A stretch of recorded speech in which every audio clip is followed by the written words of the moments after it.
Por eso lo de hoy de Sandra Cuevas es tan importante. Sí. O sea, un tema muy importante. Lo vamos a abordar bien, se lo vamos a detallar muy bien.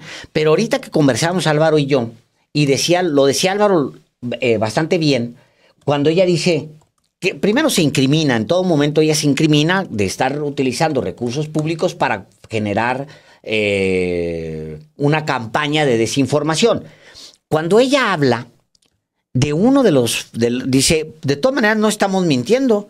Ella provocó los muertos del colegio Repsamen. Sí, no es cierto. ¿Dónde está? Ella ya fue sentenciada. O sea, Claudia Sheinbaum fue sentenciada por homicidio, culposo, doloso, lo que quieras. Pero fue sentenciada, Álvaro.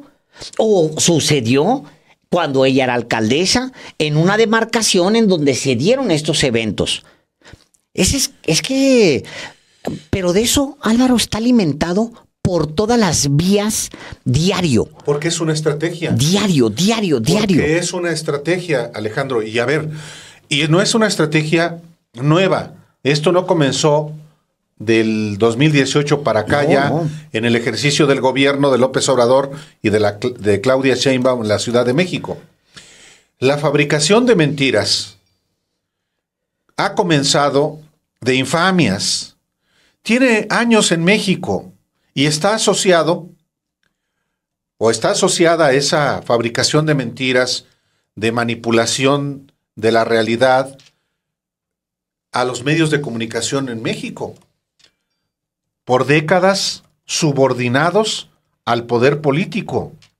Y yo recuerdo en el 1988 cómo desde Televisa y después y antes Televisa, que ahora se llama la parte de noticiosos se llama N+, y que por cierto, 4 cubos de esa empresa aparecen entrevistando a Sandra Cuevas, nada más. Pero en el 88 entrevistan a medios hermanos de Cuauhtémoc Cárdenas para desprestigiarlo en aquella campaña de 1988. Y más cosas, que era comunista, que era alguien que iba a hacer que México se fuera al precipicio, lo que repitieron en 1994 contra el propio Cuauhtémoc Cárdenas, que se iba a derrumbar la economía, que efectivamente ocurrió, pero no por Cuauhtémoc Cárdenas, sino por quienes decían que conocían, que sabían todo de economía. Y esta fabricación de mentiras se materializó de una manera contundente en el 2006. ¿Quiénes comienzan a crear no solamente aquella frase de un peligro para México, alrededor de la cual se inventaron tantas cosas? Pues el PAN, nada menos, y desde el desafuero, por supuesto, los montajes. Entonces, no es nuevo esto. Claro, con la irrupción de las redes sociales, por supuesto que esto se ha intensificado, y más todavía con el envilecimiento, todavía peor, de los medios de comunicación que están establecidos en la Ciudad de México. Radio, televisión, prensa, todos al unísono, en esta línea discursiva de que mientras más mentiras contra Morena, mejor te va. ¿Quién dijo esto? El señor Carlos Alarraqui, que es un publicista que fue de Roberto Madrazo, desde la campaña, desde Tabasco, y que hoy trabaja, Alejandro, con Sandra Cuevas. Claro. Cobra con Sandra Cuevas. Ahora, qué bueno, abro un corchete ahí muy rápido, Álvaro, para decir un tema. A él le habla el director del periódico El Universal, David Aponte, le marca y le dice... A Alarraqui. Oiga, pues ya terminó, no sé cómo haya sido la conversación, le avisa que ya terminó, que ya no va a colaborar en El Universal, y él, saliendo de esa conversación con David Aponte, sugiere que fue por orden del dictador López. Obviamente rápido, Roberto Madrazo, todos los que ustedes conocen se encargan de difundir que el dictador López corrió a Carlos Alarraqui porque él abre esa ventana de medio verdad, medio mentira, no sabemos. Yo digo, ¿les cae que el gobierno de la República les llama siquiera, Álvaro? O sea, les voy a decir una cosa que Álvaro conoce muy bien y que conoce muy bien aquí. Yo he platicado en más de 4 años, soy el director de Sin embargo, 2 veces con Jesús Ramírez Cuevas. 2 veces, si a ti te consta. Sí. 2 veces he platicado. Yo no creo que Jesús Ramírez, como lo hacían todos los directores de comunicación social, como lo hicieron con mi columna, por cierto, hayan hablado para pedir que cortaran a Larraqui. Y yo creo que haría bien David Aponte en decir, pues no fue así, miren, le explicamos esto. Yo creo que haría bien por el mismo periódico y por él mismo, porque lo mete entre las patas. Y yo no creo, honestamente, que le haya dicho David Aponte a Larraqui, te tengo que avisar que el dictador te corrió. Pero él, esa generación de fake news rápido, de generar fake news. Fíjate, no, si me lo permites, Álvaro, yo escribí hace apenas unos días, fue mi primer columna del 2000, de este año, un texto que se llama justamente La Escuela de 2006. Sí, La Escuela 2006. Sí. Y si me permites, leo 4 primeros párrafos y ya los dejo que ustedes se sigan. Dice esto. Cuando se construía el segundo piso en la Ciudad de México, una familia de amigos que vivía cerca de uno de los muchos kilómetros impactados por la obra, era mi garganta profunda en la zona y yo, su paño de lágrimas. Cuánto dolor había en esa familia, cuánta decepción sobre todo. Mis amigos me insistían en cada llamada con que habían votado por López y que estaban arrepentidos. Yo los escuchaba decir, sin decir mucho, porque alguien sometido a tanto dolor y decepción es altamente sensible a cualquiera que les contradiga. El argumento de mis amigos era tremendo. Los segundos pisos iban a generar más vendedores ambulantes, los favoritos de López. ¿Por qué? ¿Cómo? ¡Ah, insensato de mí! Esa era la segunda parte del plan de los segundos pisos de López, antes de que, claro, los elevados se desplomaran. Se venía una verdadera catástrofe para la ciudad, pues. Lo recuerdo ahora que escucho los argumentos contra la obra pública de este sexenio. Mis amigos nunca votaron por López, por supuesto. Y si hoy les quitaran los segundos pisos, se suicidarían en colectivo. Pero en ese entonces, los panistas, sobre todo ellos, recurrían a cualquier argumento para irse contra el jefe de gobierno, y las versiones de Lili Téllez, Mariana Gómez del Campo o Gabriel Cuadri de ese momento hacían conferencias, alborotaban a los vecinos, difundían información falsa y prometían, como lo hacen hoy, que no iba a quedar piedra sobre piedra de esa obra una vez que recuperaran la ciudad. Había enojo, por supuesto, pero no solo eso. Todas esas campañas de odio venían y vienen ahora del deseo insano de recuperar el poder. El problema es cuando ese deseo se vuelve obsesión, porque entonces es capaz de todo. La obsesión por el poder lleva casi siempre a la mentira.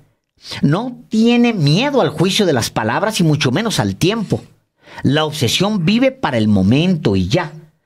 Con este capricho del Tren Maya, van a incluso a cambiar el azul turquesa del mar. Fíjense nada más, digamos, lo letal, lo dañino que puede ser un gobierno ignorante y un gobierno populista como este, decía Kenia López Rabadán apenas en marzo de 2022. Y no importa el tamaño de la mentira o lo ridículo que sonara, no importaba que poco después esa misma frase pudiera ser desmentida o pudiera caerse de manera tan contundente como se caerían los segundos pisos según la versión de sí mismos hace 10 años. Pero lo que más destaca sobre ella y de otros como ella, y agrego aquí a Javier Lozano Alarcón, es que no tienen un impedimento moral para mentir. Eso ¿se trae consigo o no se trae? Cambian los rostros, cambian los personajes, y desde antes como ahora, los panistas, sobre todo esta generación de ellos, se descolocan cuando se trata de López Obrador. No tienen impedimentos morales o éticos para mentir sistemáticamente cuando se trata de dañar al movimiento que encabeza el izquierdista. Es algo que vale la pena revisar, porque si hay nuevas generaciones de ellos mintiendo como método, es porque fueron educados así en algún punto de sus carreras. Y yo creo que viene de la elección del 2006, cuando se recurrió al envilecimiento y la mentira como estrategia en la campaña para asegurarse el poder sin miedo al juicio de las palabras y mucho menos al miedo al juicio del tiempo. En esos años, como consta ya para la historia, Felipe Calderón y su cuarto de guerra contrataron expertos internacionales para que asesoraran en el refinamiento de las mentiras. Y luego, apoyados en intelectuales, académicos, periodistas y medios, con enorme peso en la sociedad mexicana, magnificaron los argumentos falaces para construir una tormenta perfecta sobre la cabeza de López Obrador. El tiempo sería suficiente para desmentirlos, pero eso no importó. Entonces, su argumento era que si el movimiento de izquierda ganaba, vendrían devaluaciones, más endeudamiento y perderíamos todo nuestro patrimonio.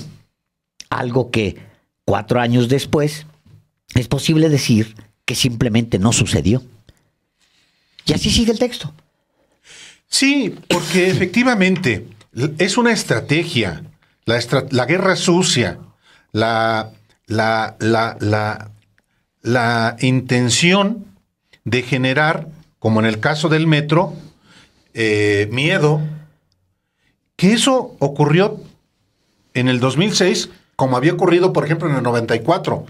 Y yo me acuerdo mucho, le dije yo a Germán Martínez, pasada en la campaña de Calderón, sobre la estrategia de miedo que buscaba Calderón. ¿Y sabes qué me respondió Germán Martínez, que fue después senador de Morena y que obviamente volvió con los suyos? Dice, es tan aceptable una campaña de miedo como una de alegría. El discípulo de Carlos Castillo Peraza, que en 1997 escribió, apostar al miedo es el único argumento que le queda a quienes no pueden resistir la memoria del pasado, ni son creíbles cuando hablan del futuro. Es el recurso del que se sabe derrotado. Además, es el proceder de quien desprecia el derecho que, desde los romanos, enseña como principio que el terror aplasta a las leyes. Recuerdo esto porque justo en este libro que se llama El engaño, prédica y práctica del pan, hay un capítulo que se llama El insumo del miedo. Y es efectivamente, pues es un trabajo que acumula información precisamente de todos los recursos, no solamente de buscar el miedo en la sociedad, sino el desprecio. Es la guerra sucia, claro, sin límite. Claro. Y en eso, lo que estamos viendo hoy en México, en este asunto de Sandra Cuevas, con esos miles de flyers, como ella le llama, de volantes que calumnian, y es eso. Y digo que calumnian porque los volantes son no solamente mentirosos, sino calumniosos. Claro. Es decir, atribuyen un delito a Claudia Sheinbaum en este caso. Y dice Sandra Cuevas, no estamos diciendo ninguna mentira. No solamente es una mentira, es un delito. Porque decir que la jefa de gobierno es una asesina que mató a los niños del colegio Repsamen, pues tendría que probarlo jurídicamente. Ella que dice que tiene muchas carreras y es doctorante. Si es esa señora, esa servidora pública tan preparada, debe, por supuesto, saber que lo que dijo es un delito. Además de la confesión, porque eso es muy importante. Así también, es porque, Alejandro, está confesa de utilizar recursos públicos, recursos materiales y recursos humanos para instrumentar esta campaña en contra de quien dice que le va a romper la madre. La expresión última me parece más bien de buscapleitos, de pendenciera de arrabal, de cantina.